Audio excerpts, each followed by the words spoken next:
یہ اس قربانی کرنے والے میں شرطیں. ہم یہ تو دیکھتے ہیں کہ جس جانور کی قربانی کر رہے ہیں اس کے لیے کیا شرطیں ہیں. مولانا صاحب یہ بتائیں کہ اس جانور کو یہ ہو گیا, وہ رسولی ہے جی, اس کو زخم ہو گیا ہے جی, پوچھنا چاہیے بالکل, لیکن اس سے پہلے یہ بھی تو پوچھنا چاہیے کہ میں قربانی کرنا چاہتا ہوں, میرے بارے میں تو بتائیں. میں قربانی کرنا چاہتا ہوں لیکن میں سود کھاتا ہوں, میری قربانی قبول ہوگی کہ نہیں ہوگی؟ میں قربانی کرنا چاہتا ہوں لیکن میں رشوت بھی لیتا ہوں, بتائیں میری قربانی قبول ہوگی کہ نہیں ہوگی؟ میں قربانی کرنا چاہتا ہوں لیکن بے نماز ہوں, میری قربانی قبول ہوگی کہ نہیں ہوگی؟ میں قربانی کرنا چاہتا ہوں لیکن میرے دل میں تو یہ خیال ہے کہ لوگ کیا کہیں گے, اس لیے بڑی قربانی لے کے آؤں. میں نے تو اپنے سارے محلے والوں سے تقابل کر کے ان کے جانوروں کو دیکھ کر جانور خریدا ہے. اب بتائیں میری قربانی قبول ہوگی کہ نہیں؟ یہ نہیں پوچھتا کوئی. یہ پوچھتے ہیں کہ اس جانور بیچارے میں کیا نقص ہے, پوچھنا چاہیے. لیکن جو نقص قربانی کرنے والے میں ہے وہ اس سے بڑا ہے جو جانور میں نقص ہے.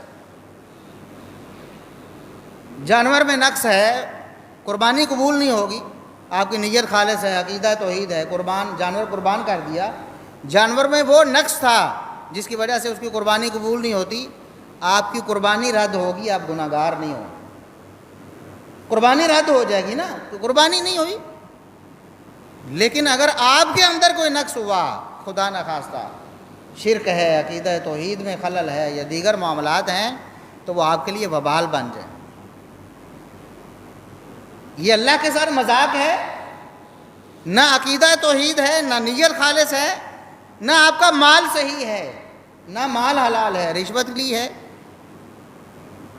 سود کھایا ہے, ڈاکہ مارا ہے, فراڈ کیا ہے لوگوں کے ساتھ, اور اب اللہ رب العزت کے سامنے پیش کر رہا ہے. یہ مذاق ہوا نا.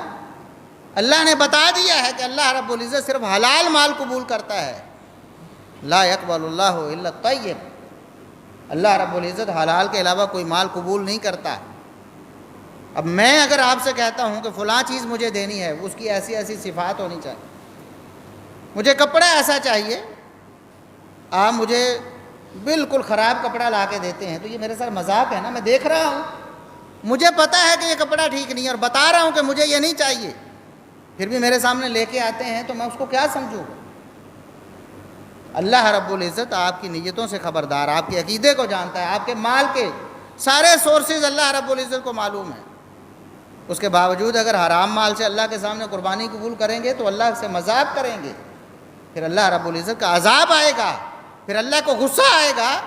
چوری بھی ہے اور سینہ زوری بھی ہے, جرم بھی کر رہا ہے اور قربانی لا کر میرے سامنے پیش کر رہا ہے. اس لیے قربانی کرنے والوں کو بھی اپنی شرطیں پوری کرنی چاہیے کہ میرے اندر کیا کیا نقص ہیں, ان نقائص کے ہوتے ہوئے کیا میری قربانی قبول ہوگی.